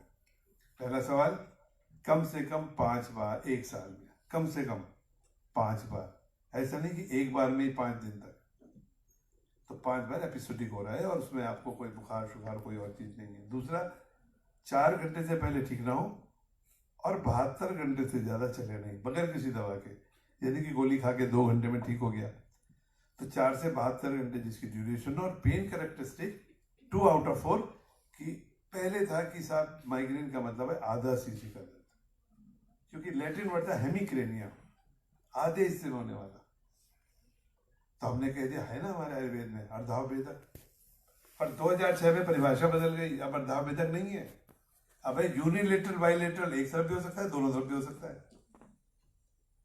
दूसरा pulsating in nature, throbbing type का हो रहा है। तीसरा moderate to severe in intensity, and चौथा एग्रीवेशन ऑफ दैट। इसमें से दो अगर है, फिर चौथा है during attack, nausea, vomiting, photophobia और फोनोफोबिया। इनमें से एक अगर ये सारी चीजें मौजूद हैं और दिमाग की और कोई बीमारी नहीं है न्यूरोलॉजी की, तब उसको नेक्स्ट, तब उसको माइग्रेन कहा जाता है। तो उन्होंने एक यूनिफॉर्मिटी करी, हमने कहा कोई बात नहीं, हम इलाज करेंगे तो हम इसी मॉडल के ऊपर काम करेंगे। नेक्स्ट, एलोपैथी में इस बीमारी के बारे में कहा जाता है कोई कारण नहीं पता है, कारण नहीं पता तो इलाज भी नहीं होता। इसीलिए जो माइग्रेन के नंबर अमेरिका में 2006 में 30 मिलियन थे, 2016 होते होते 38 मिलियन हो गए, और बड़ी बीमारी बढ़ गई, कमी नहीं हो रही है। और इसीलिए इसका जो इलाज है वो क्यूरेटिव नाउ के अबॉर्टिव है। जो दवा आप खाते हैं, पेन किलर खाते हैं, प्रिवेंटिव खाते हैं, उनके साइड इफेक्ट ज़्यादा होते हैं। नेक्स्ट, अब आयुर्वेद में चीज़ें लिखी हैं, उनको आपस में जोड़ने की बात है। मेरे पास जो पहला मरीज आया है, मैंने उसकी जो नाड़ी, मूत्र, मलम, जिह्वा, आकृति, स्पर्शगंध करके जो कोरिलेशन किया, तब मैंने पाया कि ये सिर की बीमारी नहीं है, तो श्लेष्म पित्त है। भ्रमो, मूर्छा, रुचि, सर्दी, आलस्य, चेचुर्जा, उसको कंफ्यूजन है, उसको नौजिया होता है, उसको थकावट होती है और सिर में दर्द होता है। तो हमारा जो आज का माइग्रेन है वो माधव निदान में वर्णित श्लेष्म पित्त से मिलता जुलता है। नेक्स्ट, और जो जो श्लेष्म पित्त के कारण है, मैंने कल आपसे पूछा तो था, क्या पूछा था कि भाई आपको कब से हुआ, तो मैं इनसे बात कर रहा था तो जाट साहब बोले आप क्या जोशी हो, क्योंकि मेरी क्वेश्चन यार इस तरह थी, मैं हेतु करने की कोशिश कर रहा था कि इनको बीमारी क्या हुई। तो 21 साल की उम्र में वो आपको बीमारी हुई, अभी कितने हुए, 55 के? हाँ, मुझे पता है 34, पर लगता है 55 को, इसलिए 55 बोल रहा हूँ। तो 34 साल के हैं ये। तो इसने बीमारी ने इनकी पर्सनैलिटी पर थोड़ा फर्क कर दिया है। तो इनको मैंने पूछा आप 21 साल में कहाँ थे भाई? बोले मैं पंजाब में था। क्या काम करते थे? खाना तो माँ बनाती थी। क्या लाइफ स्टाइल थी? तो एक आयुर्वेद का जो चिकित्सक है उसको एक जासूस की तरह इंट्रोगेशन करनी है, पुलिस वाले की तरह बात नहीं करनी है। तो कल जो आप मुझे जोशी बता रहे थे, मैं जोशी नहीं हूँ साहब, मैं ट्राई कर रहा था कि हेतु क्या है इसका, क्योंकि हमारा क्रॉनिक जो डिजीज है नॉन कम्युनिकेबल, हमें हेतु एस्टेब्लिश करना पड़ेगा। और मैंने अपने तजुर्बे में पाया कि नॉन, तो ये रात के 2 बजे की ड्यूटी इनकी होती थी, सुबह 10 बजे घर आते थे, पर 7 बजे भूख लगती थी, ये चाय पी लेते थे और मट्ठी खा लेते थे। बाजार की जो मट्ठी मिलती है वो पाम ऑयल की में होती है, जो कि आसानी से पिघलता नहीं है, तो वो हमारा बॉडी डाइजेस्ट नहीं कर पाता है। और खाली पेट चाय पीते हैं, उससे एसिड बनता है। उसके लिए जो इनका गॉल ब्लैडर है, जो हमारे यहाँ लिखा ना मधुराज्यात कफो भावात फिनबूत उदरियते, उसके बाद पित्त की क्रिया होती है। तो इनकी पित्ताभिसरण क्रिया गड़बड़ हो गई थी, क्योंकि इनका जो ऑर्गन था वो गड़बड़ कर रहा था। तो माइग्रेन के हर मरीज में गॉल ब्लैडर सूज जाता है। वो मैंने इनका क्वेश्चन किया, देखा कि गॉल ब्लैडर भी सूजा हुआ है और आंतें भी सूजी हुई है। अब गॉल ब्लैडर क्यों सूजा, वो मैंने इनका एस्टेब्लिश किया। तो ये मॉडर्न साइंस के लोग हैं, और मुझे नहीं लगता कि कभी आयुर्वेद का भाषण सुनने आए होंगे कहीं। पहली बार आए हो? देखो, इनके लिए ताली बजाओ। तो जो श्लेष्म पित्त के कारण है, irregular diet and lifestyle, long gap of eating, जो श्लेष्म पित्त के कारण है, जो माइग्रेन के बारे में आप जाएंगे और if you Google aggravating factors of migraine, then you will find बिल्कुल सिमिलरिटी है, हैंड टू हैंड है। तो ये आपके भी कारण है, कभी धूप में जाने से, कभी भूख रोकने से, ये सब है कि नहीं है? इनमें से कुछ है? पक्की बात? ऐसा तो नहीं वो बताया। अरे मैं अभी की बात कर रहा हूँ, ये सब इनमें से है कुछ। चलो नेक्स्ट, अब आयुर्वेदिक ट्रीटमेंट प्रोटोकॉल क्या है? तो आयुर्वेद में सबसे पहले जो हमारे ऋषियों ने लिखा है, आहार विहार औषध, औषध विहार आहार नहीं लिखा है। तो जो वैद्य केवल औषधि देता है, वैद्य नहीं, कोई भी डॉक्टर जैसे डायबिटीज में केवल इंसुलिन से काम नहीं चलता, मेरे को खुद डायबिटीज है, 4 बार दिन में इंसुलिन लगाता हूँ, पर इंसुलिन अकेले से कुछ भी नहीं होता अगर मैं डाइट नहीं लेता हूँ। तो सुबह सुबह पूड़ी और आलू की सब्जी खाऊंगा या 1 कप दूध और दलिया खाऊंगा तो शुगर जाएगी 350। एक पूड़ी और आलू खाऊंगा तो भी 350 जाएगी। पर सुबह सुबह आज इंदौरिया जी मेरे लिए 1 किलो दूध का पनीर लाए थे। अच्छा, आपने अपना भी कर लिया काम। 1 किलो दूध का पनीर खाया, 160 गई। आहार जरूरी है। तो बात ये नहीं कि केवल इंसुलिन लगा ली तो काम हो गया। तो चाहे एलोपैथी हो, चाहे आयुर्वेदा हो, चाहे होम्योपैथी हो, until you have a planning of diet, life style and medicine नहीं होगा। हमने यहाँ पर एक बनाया क्योंकि माइग्रेन के मरीज में अग्नि व्यापार गड़बड़ हो गया है, हमारी फिजियोलॉजी डिस्टर्ब हो गई है। वो फिजियोलॉजी के प्रोफेसर आए कि नहीं आए यहाँ पर? आप आए ना? तो सर ये फिजियोलॉजी गड़बड़ हो गई है कि इधर से एसिड आता है स्टमक से 1.8 to 3.5 और यहाँ से आता है 8.8 का पीएच का बाइल, जो कि गॉल ब्लैडर में 8.2, और जो कर्वेचर ऑफ 6 पर अगर वो टाइम पर गंगा जमुना नहीं मिलेंगी तो वहाँ पर पीएच 6.5 to 7.5 नहीं होगा।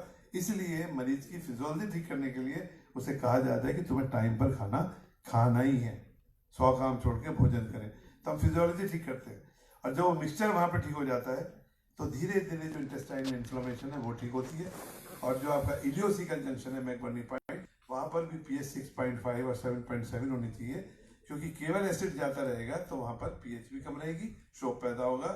शोक पैदा होगा तो जो दिनपा की जीर्ण है रस शेषा जीर्ण में बदल जाएगा, और जब तक उल्टी नहीं होगी तो माइग्रेन ठीक नहीं होगा, सोने से ठीक होगा।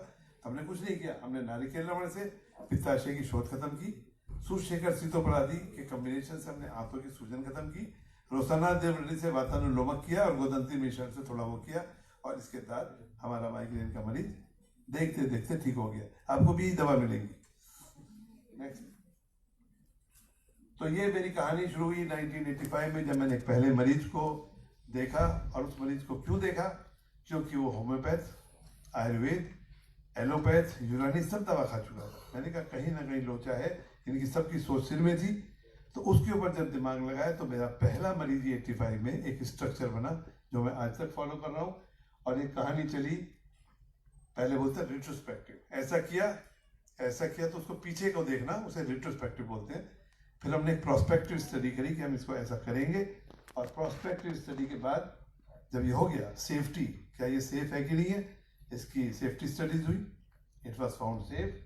Then we went for pharmacological, how does it work, AIIMS में वही किया। तो एग्जिस्टिंग जो मॉडल है माइग्रेन के, pain killer, sedative, anti depressant, उन पर दवाई काम नहीं करती। परंतु जो क्लिनिकल ट्रायल हमने न्यूरोलॉजी का एम्स में कराया, उसमें ये सब हम इसमें करा चुके हैं। तो that is journey, but started in 85 और आज है 2019। नेक्स्ट। और इनको हम समय समय पर लंदन, स्वीडन, अमेरिका में प्रेजेंट किया, इंटरनेशनल फोरम पर, और यहाँ जितने भी फोरम है, always I was the only Ayurvedic person from the whole world. तो modern medicine is open to science, they don't care आप आयुर्वेदा हो, एलोपैथी हो, पर ये चीजें। तो हम आयुर्वेद के सम्मेलन में जरूर बोलें, परंतु उसके साथ साथ हम अपने काम को ऐसा करें कि जो वैज्ञानिक समुदाय है वो भी लें। इसके बाद 2 पेपर पब्लिशिंग के लिए किए। और नेक्स्ट, जैसे मैंने बताया, फार्माकोलॉजिकल इवैल्यूएशन ऑल इंडिया में हुआ और फिर रैंडमाइज्ड क्लिनिकल ट्रायल। नेक्स्ट। अब ये जो ट्रायल है, जब मैं अपना पेपर पब्लिश करने के लिए गया तब उन्होंने बोला कि साहब आप बेशक 2 लाख मरीजों का इलाज करो, बट सो फॉर, और आपकी थ्योरी भी है, but so for migraine is the domain of neurology. एक न्यूरोलॉजिस्ट करेंगे। अब न्यूरोलॉजी में कौन करेगा? तो देश का प्रीमियम इंस्टीट्यूट है all India medical institute. I was told कि भाई जी सब जगह ट्रायल कर लेना, पर ऑल इंडिया मेडिकल इंस्टीट्यूट की तो मूव भी मत करना। मैं क्यों? बोले साहब उनका ईगो बहुत बड़ा है, बहुत बड़ा ईगो है। जैसे ही उन्होंने कहा उनका ईगो बहुत बड़ा है, मैंने कहा तो मेरे से मिलता जुलता है। इंदौरिया जी को कितने लोग बोलते हैं यार वो वैद वालेंदु जो बड़ा ईगोइस्टिक है, क्यों साहब, बड़ा घमंडी भी है, एरोगेंट भी है, बददिमाग भी है। मैंने कहा बुराई हो रही है, इसका मतलब पीछे कुछ ना कुछ खासियत है। तो ऑल इंडिया इंस्टीट्यूट बड़े इगोइस्टिक हैं, वो आसानी से ट्रायल नहीं लेते हैं, और अगर आप जाओगे तो आपकी औलाद और उसकी औलाद, वो भी जब गंजा हो जाएगा, जूती घिस जाएंगी 200 जोड़ी, तब शायद आपका नंबर आएगा। तो मैंने अभी क्या बोला था, जिद्दी नंबर 1। अमिताभ बच्चन की पिक्चर आई थी कि जहां से हम खड़े होते हैं वहीं से लाइन शुरू होती है। हमने कहा हम वहीं से करेंगे जहां से ऑल इंडिया इंस्टीट्यूट से बना होती है। मुश्किल नहीं है, उनके नॉर्म्स हैं। Why they are difficult, because ऐसा नहीं कि आप जाके कि मेरी दवा काम करती है। उनके नॉर्म्स हैं कि आपने 2 पेपर पब्लिश किए हैं, 3 इंटरनेशनल प्रेजेंटेशन किए हैं, उसके बाद सेफ्टी स्टडी है, फार्माकोलॉजी स्टडीज है, और ये हुआ।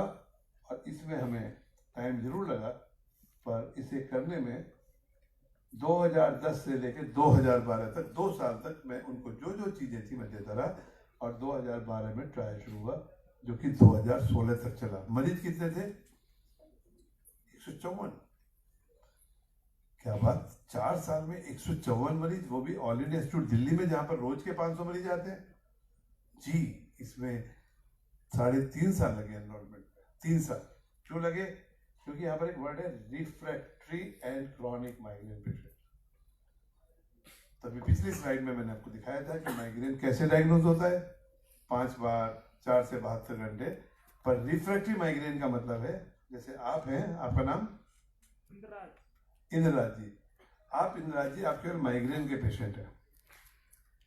अभी आपको महीने में 15 दिन तो नहीं होता है, तो जिसको कम से कम 15 दिन पिछले 6 महीने से कम हर महीने 15 दिन माइग्रेन हो और उसका सबूत उसके पास हो, उसे क्रॉनिक माइग्रेन बोलेंगे। और रिफ्रैक्टिव माइग्रेन उसको बोलेंगे कि जिसको माइग्रेन हुआ, अभी तो आप गोली खा के ठीक हो जाते हैं, अब आपने 2 महीने तक एक प्रोफाइलेसिस थेरेपी अंडर न्यूरोलॉजिस्ट ली है प्रिवेंशन के लिए, और साथ साथ पेन किलर भी लिए।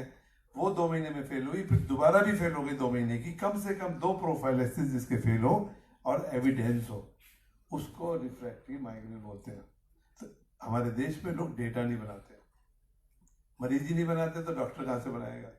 तो इसलिए 154 मरीजों को ढूंढने में ऑल इंडिया इंस्टीट्यूट जैसी जगह में 3 साल लगे एनरोलमेंट करने। स्टडी पूरी 1 साल में हुई। नेक्स्ट, इसमें 2 ग्रुप बने, एक को आयुर्वेदिक दी गई, एक को एलोपैथिक दी गई। और इसमें आप देखेंगे कि जो वास स्कोर माने जो पेन इंटेंसिटी है, शुड बी मोर देन 6। और माइग्रेन का एक इफेक्ट होता है, migraine induced disability status Midas scoring, जो कि कम से कम 10 होना चाहिए था, क्योंकि 10 के बाद वो ग्रेड 3 में आ जाता है, उनको लिया गया। नेक्स्ट, माइग्रेन में नॉजिया, वोमिटिंग, फोटोफोबिया, फोनोफोबिया दोनों ग्रुप में थे। एक चीज कॉमन थी कि ये सब लोग रिफ्रैक्टरी के थे, तो इनको लगातार पेन किलर दिए जा रहे थे इलाज से पहले। नेक्स्ट, इलाज की ड्यूरेशन थी 120 दिन। तो आप देखेंगे कि आयुर्वेदिक ग्रुप में तो 70 मरीज थे आउट ऑफ 70 की दवा 120 दिन के बाद हो गई, परंतु एलोपैथिक ग्रुप में जो 76 थे, इसमें 35 की हुई, 50% की दवा बंद नहीं हो पाई। तो जो मेजर डिफरेंस था ट्रायल का, वो यहीं पर आ गया कि यहाँ पर 120 दिन में बंद हुई और यहाँ पर सबकी दवा 180 दिन में बंद। This was the major difference, because ethically if a patient is not well, nobody can withdraw the treatment. Next, ये इनके नोजिया वोमिटिंग पर है। नेक्स्ट, ये है स्टैटिस्टिक्स। बिकॉज आप जो भी कर रहे हो, इसके लिए मॉडर्न में बायोस्टैटिस्टिशियन होते हैं, और वो पी वैल्यू अगर लेस देन 0.05 है, तो हियर यू कैन सी ये जो इनकी वास एंड मिडास में there was a significant effect in Ayurvedic group. Next, this is something unique कि यहाँ पर 65 पेशेंट अभी भी डेली प्रिवेंटिव ले रहे हैं 120 दिन के बाद, और रेस्क्यू ले रहे हैं। और आयुर्वेदिक ग्रुप में no preventive treatment, only off and on rescue है। तो mark difference was there, and the lastly was there here कि यहाँ पर पहली बार रिफ्रैक्टिव माइग्रेन मीन्स डॉक्टर बोलता है कि जैसे तुम अपने माँ बाप को नहीं बदल सकते, जैसे अपने स्टार नहीं बदल सकते, उसी तरह यू कैन नॉट बी मरीज ठीक हो परंतु रोग की पुनरावृत्ति ना हो। रोग ऐसा नहीं कि आज हमने टूटी को बजा के मरीज ठीक है और कल को बीमारी दोबारा हो गई। That is the basic definition of Ayurvedic treatment. Second, कोई साइड इफेक्ट नहीं। तो इस स्टडी में था कि 120 दिन के बाद मरीजों को 365 दिन तक ऑब्जर्व किया जाएगा, मतलब nearly 8 months they will be observed without any treatment. तो 360 दिन के बाद क्या हुआ कि वास मिडास हेडेक डेज में जो कंटिन्यूटी आई थी वो वैसी की वैसी रही। Ayurvedic treatment was showing significant effect. Next, अब देखिए पोस्ट आफ्टर इफेक्ट क्या हुआ। 120 दिन के बाद कुल 2 लोग ठीक हुए थे, पर दवाई का असर अभी मुस्तकिल चल ही रहा है, आगे चल ही रहा है, तो ये अब 14 हो गए।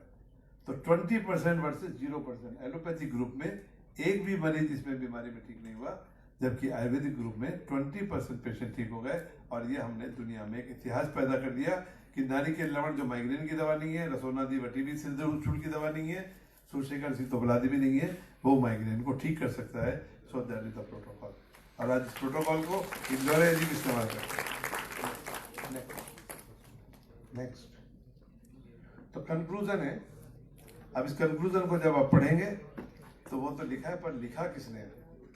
3 महीने तक ये जो डॉक्टर थी प्रोफेसर एम्स की, उनकी हिम्मत नहीं होनी थी कि इस प्रोजेक्ट को साइन करें। लिखना पड़ रहा था कि Ayurvedic treatment is significant effective. तो ये शेर की मान में जाके किया शिकार।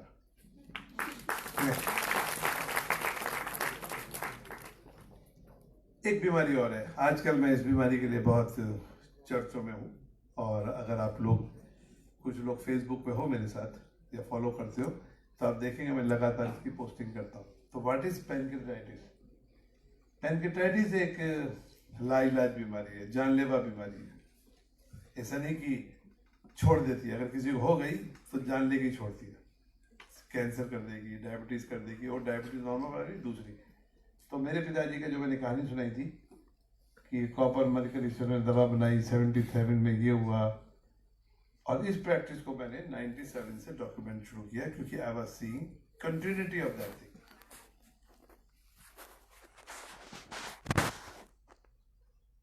नेक्स्ट, तो this is inflammation in the pancreas. जैसे सूजन आ जाती है, हिपेटाइटिस, लिवर में सूजन हो गई।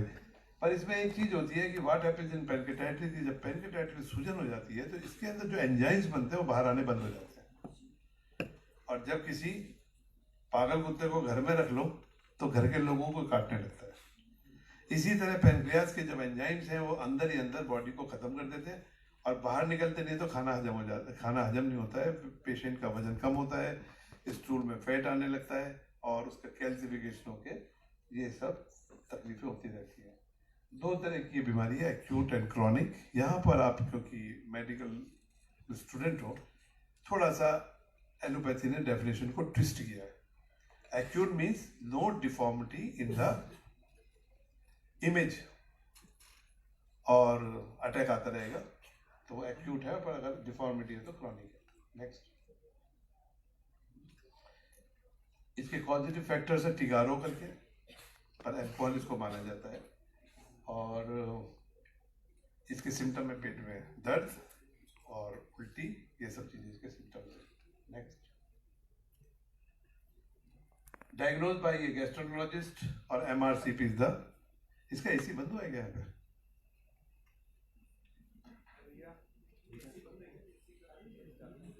चालू है, मुझे गर्मी लग जाएगी।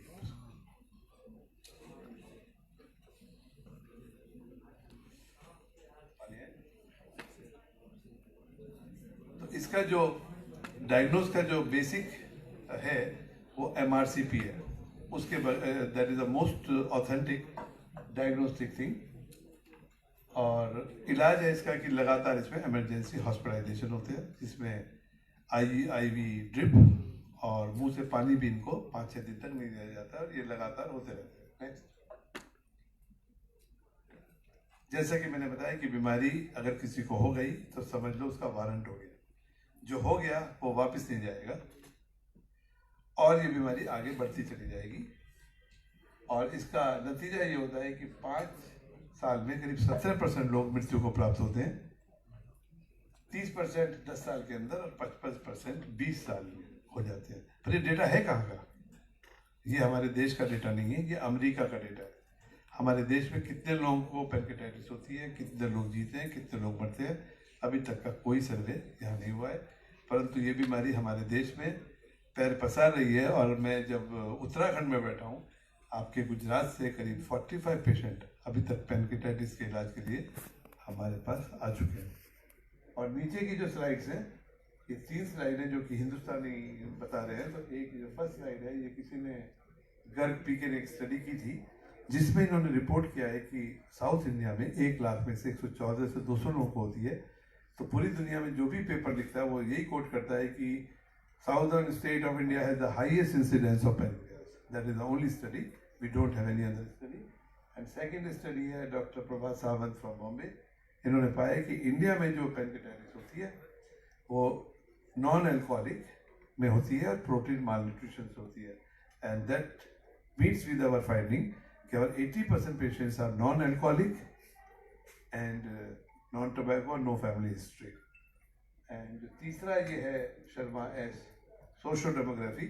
हमारी स्टडी है साक्षी शर्मा, ये मेरे साथ काम करती हैं, MSc बायोटेक्नोलॉजी है, 6 साल से मेरे पास हैं। तो हमने जो डेटा बनाया है, हमने देखा कि nearly 2/3 patients are from northern India, जो कि that is country to south India. तो ये बच्ची जब कभी दुनिया में जानी जाएगी, क्योंकि she is the first one who is reporting incidences of pancreatitis from northern India. ये पिछले साल अमेरिका में अपना पोस्टर लेके आएगी। नेक्स्ट, ये मैं आपको बता चुका हूँ कि कैसे मेरे पिताजी ने इसका काम किया। नेक्स्ट, तो ये 700 मरीजों का डेटा मेरा अभी तक का है, जो जनवरी 97 से शुरू हो गए जनवरी 2019 तक का है। और इसमें अगेन एलोपैथी है क्लियर कट डिस्टिंक्शन कि ये पेनक्रियाटिस किस किस तरीके के हैं। तो different variant of pancreatitis are mentioned here. Next, diagnose के लिए इट इज नॉट ऑन त्रिदोष सिद्धांत। त्रिदोष सिद्धांत was there but we followed, because उसके बगैर तो कुछ होगा ही नहीं। जैसे पंच महाभूत जरूरी है, इसलिए वात पित्त कफ का ड्रेनेज होना भी जरूरी है। But without going into that detail we followed this easiest way of diagnostic for quality assurance. Next, history of disease up to 15 years, 1 year to 15 years. Next, more male than female, that meets with the available data on the disease. Next, यहाँ पर हम आयुर्वेद के एक concept को दे सकते हैं कि जहाँ पेट में दर्द है, उल्टी है और जी मिचलाना है, तो ये पित्त का दोष हो सकता है। और मध्यम आयु है तो ये बीमारी सबसे ज्यादा मध्यम आयु में मिलती है, 19 से 30 में सबसे ज्यादा है। Next, Ayurvedic treatment. अब आयुर्वेद में एक डोज कितनी है, तो हमने इसको बहुत स्टैंडर्डाइज किया minutely. And then we found कि जो herbo mineral formulation we make का कॉपर, मर्करी, सल्फर के साथ 4 mg पर kg body weight divide to 3 dose give the best result. ये हमने इसमें और इसके साथ इसमें Prac 20 is a modified Punarnava Mandur. It is a hepatoprotective antifibrotic. Jat साहब, प्रोफेसर साहब, आपको यही दवा दी जाएगी प्रैक 20। तो Prac 20 has shown thioacetamide induced antifibrotic property, जो फैटी टिश्यू आ जाते हैं। So these are experimental. So it is a modified Puranava Mandur, and rest of the medicines are classical but prepared under good quality assurance. They are used as a supportive medicines. And then we give 3 meals, 3 snacks to the patients and complete physical and mental rest.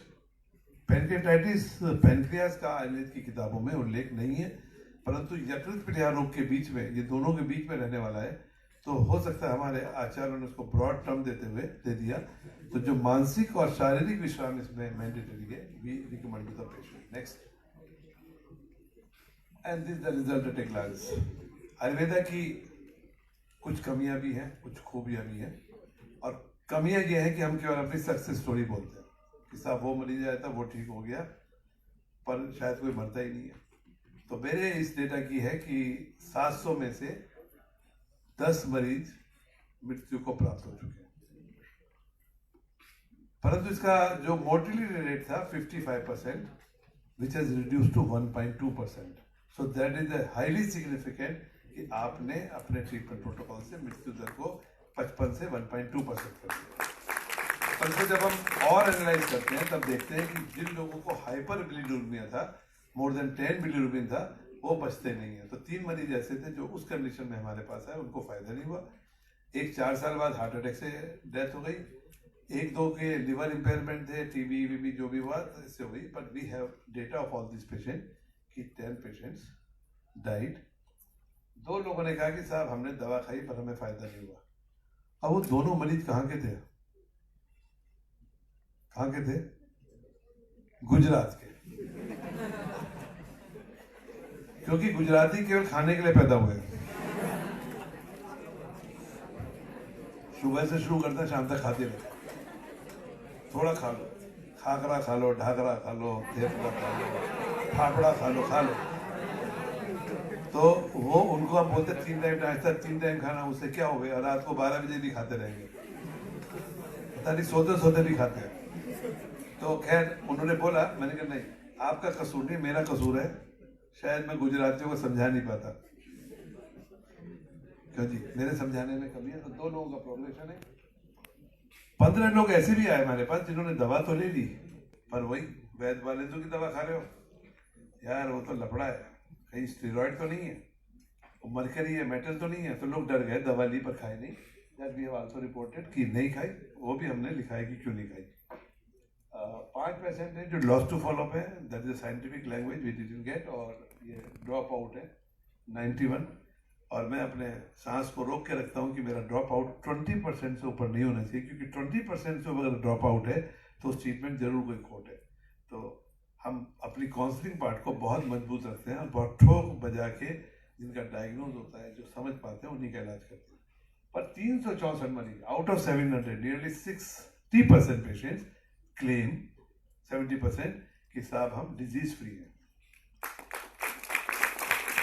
So that is if any treatment can give sustainable result more than 30%, that can be considered as a potential treatment of the disease. Under that category, that means this treatment is a potential treatment of pancreatitis. Next. अब मरीज तो ठीक हो गया, परंतु उसका impact evolution क्या है? तो हमने एक मॉडल बनाया कि जो मरीज हमारे पास आए, जिस 364 की हमने बात की है, 364 की, इनका आयुर्वेदिक इलाज से 1 साल पहले क्या स्टेटस था। तो इसमें हमने देखा कि 248 पेशेंट ने वेट लॉस रिपोर्ट किया था, जो कि आयुर्वेदिक इलाज के बाद 36 रह गया। वेट गेन कुल 5 में था, ये 160 में आ गया। नंबर ऑफ अटैक 1384 से घट के 78 रह गया 1 साल के बाद। और जो उनका इमरजेंसी हॉस्पिटल था 834 से 30 रह गया।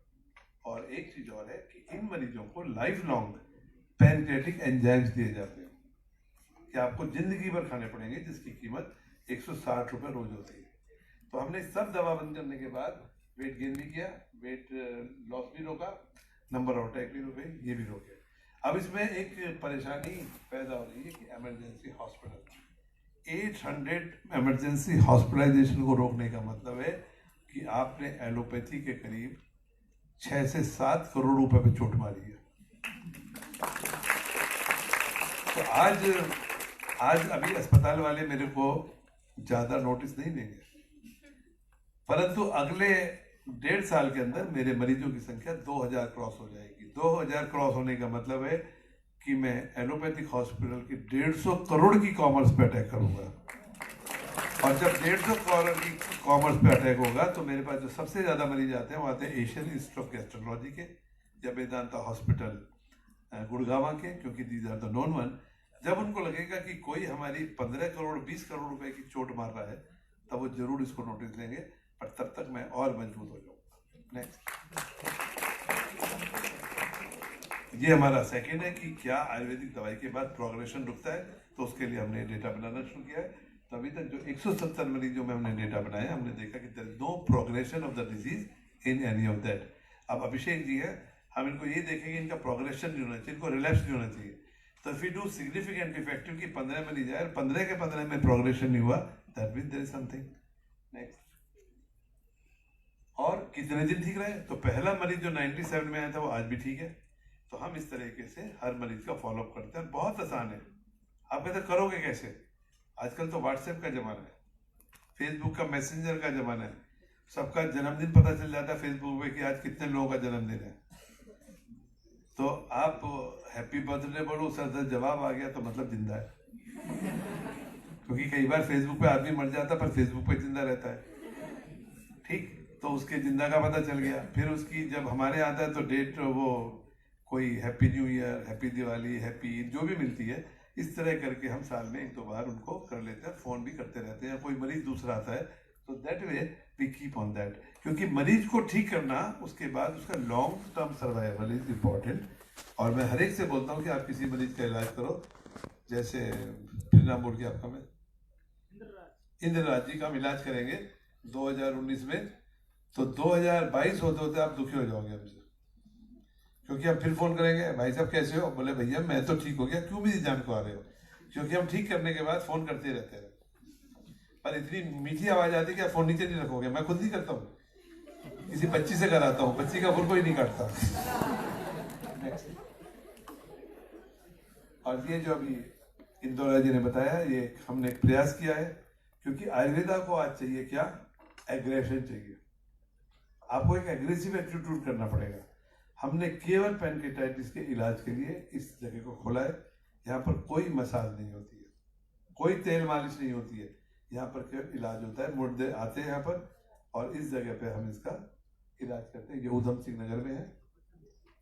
नेक्स्ट, और we have developed same way protocol. आप में से कितने लोग हैं इस कमरे में जो स्नीज क्योर को जानते हैं? अरे वाह, इंदौरिया जी कमाल हो गया। अच्छा, जिसमें से हाथ उठाए एक जना बताओ कि उसका क्या फायदा होता है? एक जना बोलो उठ के। अरे इतने सारे लोगों ने हाथ उठाया, एक जना खड़े हो जाओ ना। जिसने स्नीज क्योर, किसने स्नीज क्योर इस्तेमाल किया है? स्नीज क्योर इस्तेमाल किसने किया इस कमरे में? किसने नहीं किया?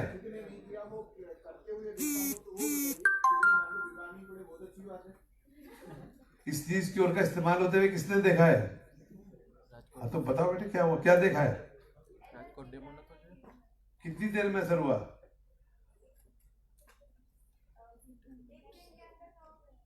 पहली डोज के बाद कितनी देर में असर हुआ?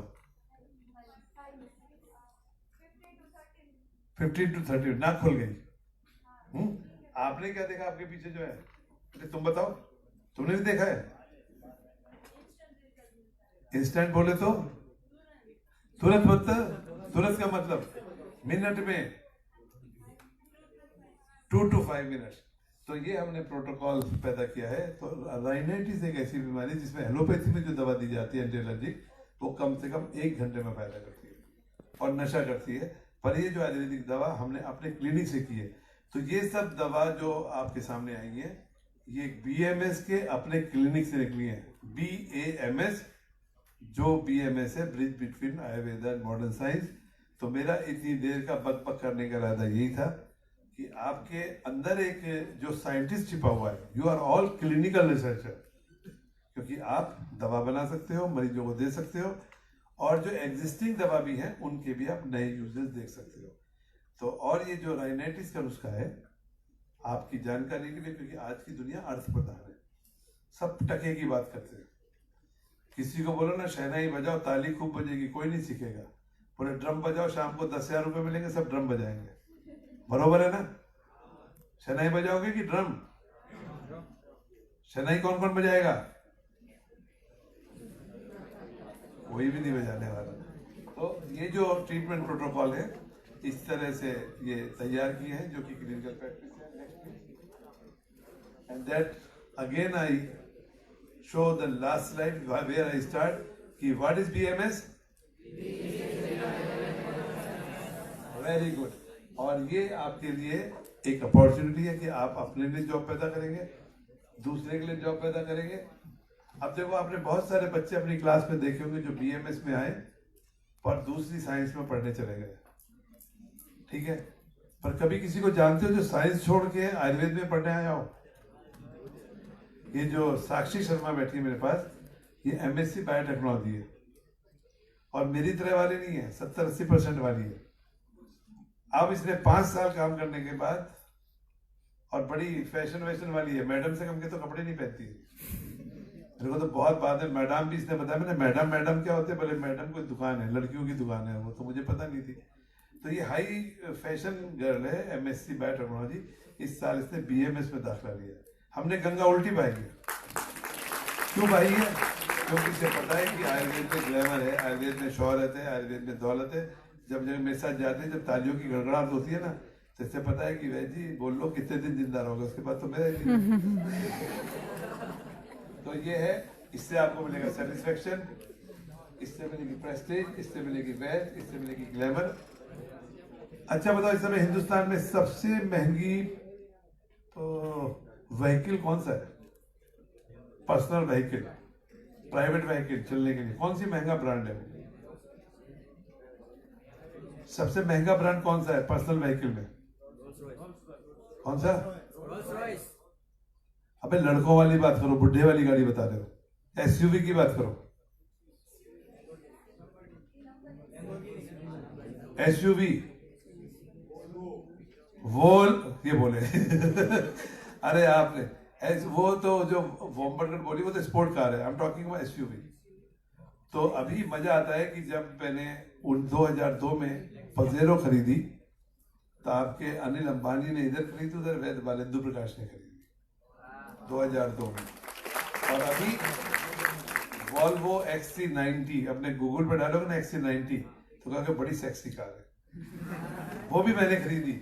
तो हम BMS करके मरीजों को ठीक करके, अब अभिषेक जी बोलेंगे अरे जी हमसे पैसे लेके वॉल्वो खरीदते हैं।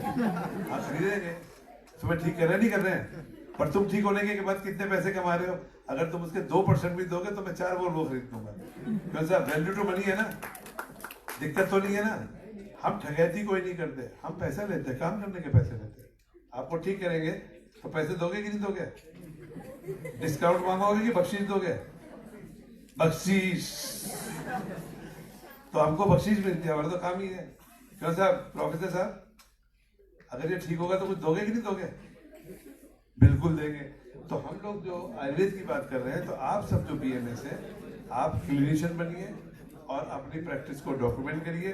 और इसके साथ जो दौलत और शौहरत, मैं थोड़ा सा मस्करी करता हूँ, यहाँ लड़के बहुत सारे देख रहा हूँ, सब गर्लफ्रेंड वाले हो कि केवल? अच्छा, गर्लफ्रेंड आएगी तो चाहिए कि नहीं चाहिए? अच्छा, किसको नहीं चाहिए? हाथ उठाना। अरे किसको गर्लफ्रेंड नहीं चाहिए? एक है। और भैया तू जाके अपना चेकअप करा के।